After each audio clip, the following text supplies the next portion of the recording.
Speaking of books, when are you launching your book and any other future plans? Hello. Welcome back to the Freelance Friday podcast. It's been a while since we've done a Q&A specifically for the show, so let's hop in and answer some questions. First one, what is the difference between a social media manager and a community manager? Love this question. I've actually thought about doing an in-depth kind of video or podcast about this topic in particular. Let me know in the comments if you're watching on YouTube if that's something that you'd like to see. But the long story short is a social media manager is primarily responsible for the content calendar, coming up with ideas to post, managing the creation or the delegation of who's going to go ahead and create that content and scheduling it out onto the platforms primarily. Now, a community manager is more on the engagement side where they're going to actually be like stimulating conversations. They're going to be maybe going into forums, maybe going on Twitter, maybe going into Discords, things like that, and talking with potential customers or community members. There are really different models or different job descriptions for any company. Of course, when I worked in corporate, my first social media job was actually a social media community manager job. And I pretty much interacted with our clients and things like that through the brand account. But sometimes a community manager is actually asked to do that through their own account or through like a personal account of some kind. Maybe let's pretend that I worked for Mac and, Apple, and they wanted me to get a Twitter handle called Latasha at Apple or something like that. So it kind of depends, but I definitely see that role being more and more important these days, particularly as we're seeing more live streaming platforms like Twitch. You can have mods that are basically community managers and Discord and things like that. So that's kind of like the high level difference between the two. You can also do both, of course. A social media community manager, that's kind of what I did in my first social media job. I was scheduling the content, but then I was also responsible for engaging and talking to people and things like that. I am bad at copywriting and I'm not able to find good resources to learn from. Can you suggest some? Sure. So what is this book called?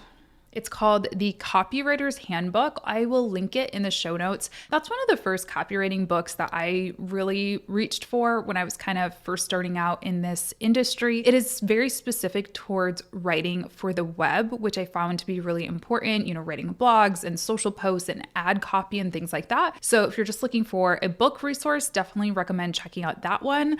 As far as like courses or YouTube channels or anything like that, I don't know of a ton offhand. If you know of any and you're watching this, feel free to leave a comment on YouTube. I will say there's obviously like Ann Handley, there's Copy Hackers. Those are kind of some of the bigger ones. Also, Terry Schilling, he's been on this podcast actually. I'll try to find our episode and link it in the show notes. And he has a great Twitter account. I think he has some courses as well. So I really like him and I think he is really smart. He's always sharing tips and things like that. And Grammarly. I wish this was sponsored. It's not, but honestly, just for a really simple day-to-day kind of piece of education or knowledge check, I really recommend Grammarly. It is a browser extension. You just download it. It's free. I just use the free version at least. And even just the process of like getting those corrections and those suggestions for your day-to-day writing really, I think, has helped me become a stronger writer overall. So it's not like a course that you're taking, but you're kind of learning on the job, if you will. And then lastly, I just thought of another resource. I haven't tried this one myself, but I recently interviewed Cherie Cobb on my Instagram Live, and she is a former social media management accelerator student, and she creates like amazing TikToks and things like that. Anyway, she recommended a tool called Copy AI. Haven't tried it myself, but she definitely recommends it. And there are a lot of these sort of AI copywriting tools out there on the market these days. I'd definitely like to try one for a video in the future, but my gut instinct is that they're good and bad. I think that they're probably a good place to start if you have like a long blog post or something that you're trying to edit down into a social post. Popping it in there will give you a starting point, but I think you're still going to have to edit and you're still going to want to edit it and add that human touch to it. So I think that they, just like Canva, Canva doesn't replace a graphic designer, but I think these copywriting tools can probably help kind of empower you a little bit. So definitely a few resources I mentioned. You can check those all out. I'll link them. What was your experience like with your first client as a freelancer? So I'm realizing that I've actually told several different versions of this story, and I want you to know it's not because I'm lying. It's, I guess, I have a bad memory about this stuff. So my first long-term ongoing recurring client was from Upwork, and that was a $20 a blog post gig. I did that for a while, and then it eventually turned into a social media copywriting job, which I really liked, which I also stayed at for a while. And that was really, my first freelancing. But I did do a freelance gig before that, and I totally forgot about it. So I went to school for film and video. I was working at a nonprofit as an intern at the time. My nonprofit, it shared a building with another nonprofit, and I kind of befriended, or this person befriended me who worked at the other nonprofit. Basically, it was a friend. I don't know why I had to do that long, convoluted story, but I met a friend at work, and they were a little bit older than me, so they were already out of college. And I had told them, of course, what I was studying and what I wanted to do. They had a friend who was an author who needed a kind of a book promo kind of YouTube video thing shot for them. And so they threw my name out there, and the author wanted to work with me. And I'll be honest that my imposter syndrome certainly kicked in that moment, because I had never shot something that was not for school or for my YouTube channel. The author was big and important, so I definitely had a bit of imposter syndrome with that. I said, you know what, I'm just gonna go for it. I didn't even have a microphone for my camera. I was just using the in-camera microphone. I was not really a pro, but I went for it and I did it. And I think the video turned out really, really well,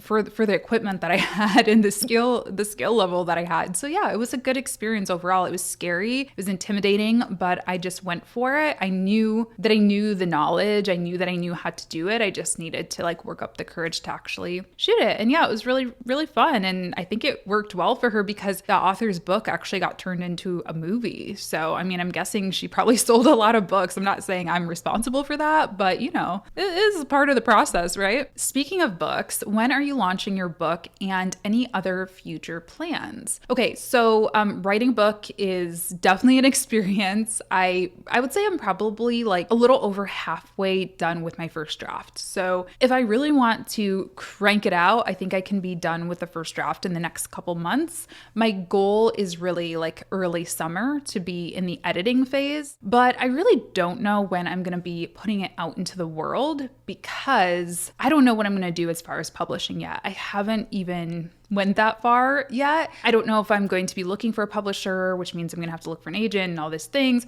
or if I'm going to be self-publishing, which means I'm going to be having to hire an editor and a book designer and, do a lot of that launch work myself. I'm kind of torn, because obviously by self-publishing, I'm going to be doing everything. Working with a publisher is a lot easier from what I hear. You're doing a lot less of the hands-on stuff, but you also typically make a lot less. I mean, unless you're some hugely important thought leader or whatever, you're not getting some six-figure book advance, So I have to decide, I think, if I want this to be more of a thought leadership piece, maybe get me onto some bigger stages, get me in some bigger boardrooms, and just use it as that and not really think so much about the revenue aspect, or if I want it to be a revenue driver and something that I'm actually selling and, trying to put into the business mix. But like I said, I'm not really letting myself get there yet, to be honest, because I'm really just trying to enjoy the process. I'm sure this is going against a lot of advice that I've read about writing books that actually sell and all that stuff. But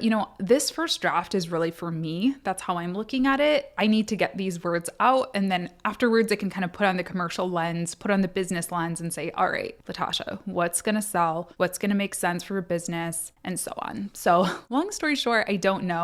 If you do want to follow along the book writing process, I haven't shared too much on YouTube, just because I know that's not really what a lot of people are here for. But I did start a Substack, which is basically a blog/newsletter. I've been updating that every other week or so. It's just wordsareHard.substack.com. Please don't subscribe if you don't care. You're not going to get social media tips on there. It's legitimately me telling random stories from my life and sharing updates on how the book is coming along. So don't subscribe unless you truly want to, but you can find more there. Okay, as far as other future plans, we are wrapping up sales for the Social Media Management Accelerator round 3 right now. So you officially have 1 week. If you'd like to be part of the 3rd cohort, You have 1 week from the date of this podcast going live to secure your spot. So I'll make sure to leave that link in the show notes for you. Love that course so much. It's 8 weeks. It's really interactive. It's just so much fun, and seeing the transformations happen of people who are just wanting to become social media managers or who are really struggling with their day-to-day workflow, and then seeing them graduate and just have so much more knowledge and so much more confidence is truly a wonderful thing. Then after that, I'm actually planning on kind of a fun little passion project. I've been talking to you all on here a little bit about how I really want to do some more stuff with video. I'm really passionate about video. It's a big part of my business, a big part of why the business has been successful. So I really want to help you all create some long form videos as well. So stay tuned for that. I'm working on kind of like a little hybrid between a course and like a accountability group, a challenge, if you will. So stay tuned. There's going to be maybe a fun little collaborative element too, which I'm really excited about. I think it'll be a really fun project. And then after that, like that's all I've got planned out so far. I don't even know what the fall is going to look like or the winter, but that's already a lot. Speaking of, how do you balance exploring new ideas versus staying focused, i.e. new business revenue streams? Oh, I would say this is hard. It's hard because I was talking about this to someone recently. Like, my advice to you is to stay focused, but my advice to you is also to diversify your revenue streams. So it is, I understand how it's a little bit confusing. What I'll say is I think start diversifying your revenue streams once your main revenue stream is profitable and sustainable. You know, you're able to repeat that success a couple of times. Like, really make sure you get that sort of formula down before you try to do way too many things. And this is very general advice because, of course, like I know entrepreneurs, I know friends of mine who don't follow that. Like, they do the opposite. They're like all over the place, and more power to them. So you kind of do have to like listen to what works best for you, like with any business advice. But what works for me is doing something, proving its sustainability, meaning I can repeat it a couple of times, it's profitable, and then trying something new. And also I'll say, you want to think about your audience, of course. Like at the beginning of the day, you should be thinking about your audience and what is truly going to serve them and what is going to not confuse them. You know, I try to make sure that I stagger my launches and my projects. So I'm not like offering 5 different courses that are all limited entry. They're like cohort based and live at the same time, because people are going to get really confused. They're like, well, which one should I choose? And I don't want people to be in the position where they're having to spend thousands and thousands of dollars to join everything, you know? So making sure that you are also keeping like the user experience in mind is also quite important. So that's my advice there. What's the virtual office service that you use? I'm just curious. So I honestly just use a co-working space. I won't say the exact one that I use, but there's a co-working space around here that I really like. And so I'll go in there and work every once in a while, but it's pretty rare these days. Most co-working spaces have like a mail only or a mail addition to their plans. So I'll be transparent. I think I pay like $40 or $30 or something like that, just to be able to have a mailbox. My name is on the door, which is pretty cool. I don't know.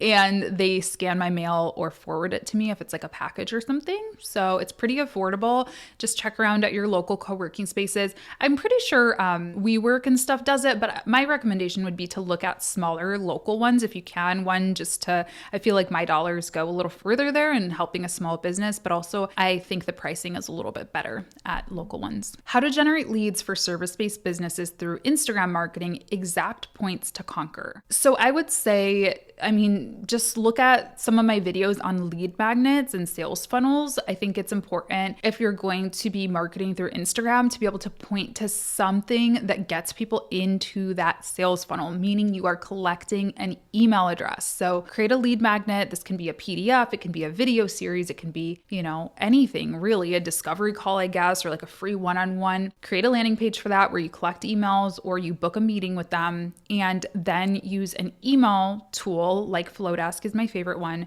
to keep them in that sales funnel, and start delivering value to them, start selling to them. I think that's probably the best exact points that I can recommend for you, other than of course the basics like staying consistent with your posting schedule and engaging and checking your inbox and things like that. Have you ever considered doing something other than marketing? Yes, I still am. And I think I actively am. I love what I do, don't get me wrong. But I think as I think about, the next 10, 20 years of my life, I don't know that this is what I want to do for that long. And I don't think there's any shame in that. I think sometimes people have left comments on my YouTube channel like, oh, you don't do that anymore. And it's like, yeah, because I'm not the same person as I was 7, 8 years ago when I first started my career. I have a lot of passions and interests and things I want to do in my life. So yes, I definitely, 5, 10-year plan. One of my dreams is to own like a bookstore, coffee shop, small venue, like acoustic music venue or something like that. I think that would be so fun. I know nothing about brick and mortar business ownership though. Could be way over my head, could be way more expensive than I think. I don't know. I really don't know. But I'm definitely keeping that on the vision board, on the long-term vision board of something that like maybe I will do in 5 or 10 years. Other than entrepreneurship though, I'm going to be honest, not in a long time. I mean, when I was younger, I worked in a lot of different industries. I worked in retail, I worked in politics, and I think that's where I really wanted to work for a while, but that was many years ago and things were different. The climate was different. It's a little hot these days, so definitely don't want to do that anymore. So yeah, I think, since I've been like an adult, I've really only ever wanted to work for myself. Okay, these ones are a little bit more on the personal side, so if you're gonna tap out, we'll see you next time. The first one is, how are you today? And thank you so much for asking. I am doing quite well. I'm feeling good. I'm really loving the spring weather and it's making me feel a lot better. What keeps you motivated to work so hard? The thing I want to say about this is I do work hard, but I don't work like so hard. And this is something I've really been challenging myself to do over the past, year and a half or so, is not work so hard. So yeah, I do definitely work hard, but I also take breaks and I work hard at letting myself relax and enjoy life. But who I work so hard for, or what keeps me motivated to work hard, honestly, is like my family, particularly my nephews and my niece. I just think like knowing that they're watching, they're so observant and they just like tell me stuff about myself that I forgot I said or did. And I'm like, oh my gosh, they're watching me, So I think it's really important for me to be a good role model for them. They have a lot of great role models in their lives, but I want to be another one, especially when it comes to career. And I think just like my future in general and my family's future as well. I really don't want to have to be like hustling into my way later years. That doesn't sound fun. It doesn't sound healthy. I want to, work hard now when I'm younger, when I have a lot of energy, when I have more time, so that I'm able to enjoy my life a little bit more in the future. Are you watching the Elizabeth Holmes show? Yes. I don't watch a lot of TV, but I had to watch this show. It's on Hulu. If you haven't seen it yet, please tune in. It's fascinating. I think it's really well done as a show, but also, it's just really fascinating. It's a fascinating like look into Silicon Valley culture in like the early mid 2000s. It's kind of creepily accurate. I've never like worked in Silicon Valley, but a lot of my startup founder people that I know are so like that in their own way. Like, no, they're not all frauds, but there is definitely this startup culture of like making yourself appear more important than you are. And, kind of like these little white lies to get into certain rooms or to get access to certain people to fund your projects. That is a very real thing. And I think it's even real in online business. And it's forced me to kind of examine, my relationship and, how I'm portraying myself and things like that, because there is this certain like little level of phoniness to certain types of businesses. And I think this is a really interesting example of it. Like I said, I'm not saying everybody is a fraud like Elizabeth allegedly was in this show, but it is it's really interesting. And it also just like brings me back to that era of, when Facebook was still so new and like all this startup stuff was still so new. They do such a good job, even of just the music and the fashion of how well the phones, oh my gosh, we were dying about the phones that they were using. Like, oh, okay, I know exactly what year it is because she has an iPhone 5C now, and it's a good one. I highly recommend it. Have you been working out lately, and do you have any exercise tips for work from homers? You've been looking great. Thank you so much. That's so nice. No, I am not a gym rat by any means. I so wish I could be one of those, gym baddies in like the, workout outfit looking cool. That's just not me. I hate working out.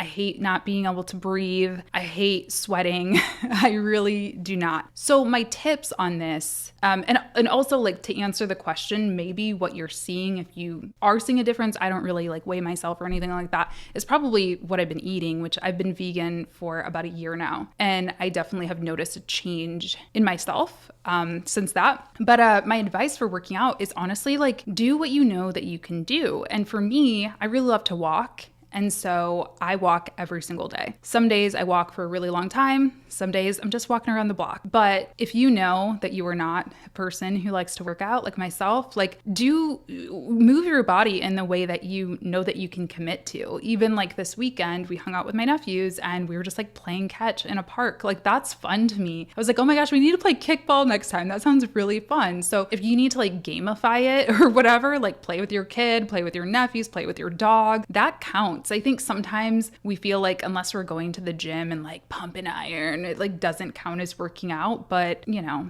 it does. It counts as moving around. And that's, I think, really what most people need to be healthy. Now, obviously, if you have these, you know, intense fitness goals, being like super ripped or whatever, like that's never been my goal ever. I just want to be healthy and feel confident in myself. But yeah, to achieve those things for me, it's mostly just about eating right and moving at least once per day. All right, last question. What was middle school Latasha like? And I love this question, obviously for selfish, like nostalgic reasons, but I also love it because one of my pieces of advice to people when they're trying to figure out what the heck to do with their lives or their careers, at least in the moment, is like, think about young you. Really, young you knew, like young you gravitated towards certain things naturally. Young you was good at certain things naturally. And I think that looking back to times when maybe we were the happiest or when we felt the most free can really be helpful. And for me, one of those times was definitely middle school. I loved middle school. I think it was my favorite like era of school. High school started to get a little too real. You know, life started to get a little hard. I got my first job and stuff. Elementary school, you're still very much a kid, but like middle school, I felt like I really started to come into my own, felt,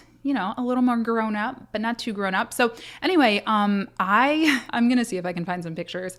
I was a drummer. I played drums. The first song I ever learned how to play was Iron Man by Black Sabbath. I was in jazz band at school, but like we also played rock and roll. And rock and roll, why did I say that? As far as music, I was listening to a lot of like post-punk and metal. I wore like bondage pants and, you know, band hoodies. Like all black, only black ever. I would say I was goth, but I think I was mostly more like a poser. What else? I had two best friends. I've never had like a lot of friends, but I did have two best girlfriends. So we were like a little squad. That was fun. They weren't goth. They were like normal and thought I was kind of weird, but they still loved me anyway. I also started writing during this time. I started writing poetry, which is weird because I don't write poetry. Like I haven't written poetry in years. But yeah, I think I was actually kind of good because my teacher like submitted some of my poems to a magazine, which was pretty cool. But yeah, I think those were like the big personal attributes about me in middle school. What else did I do? Yeah, I think drumming was really my life. Like I really loved playing drums. All right, I'm gonna ask you all kind of a selfish favor here. If you're watching on YouTube, these videos tend to do usually pretty well in terms of views, but I usually get like no comments. So please leave me a comment, help me out with the algorithm here. Let me know if you have anything interesting to share. Actually, like let me know what you were like in middle school. This is what I actually truly want to know. And my selfish ask for the podcast listeners, if you want to go ahead and rate and review the show, it would mean the world to me and helps other people find our community and join it and learn from the show as well. And yeah, I hope you all enjoyed this episode. It was kind of fun. And I hope I will see you back here next Friday for a new episode. Thanks for tuning in. Bye.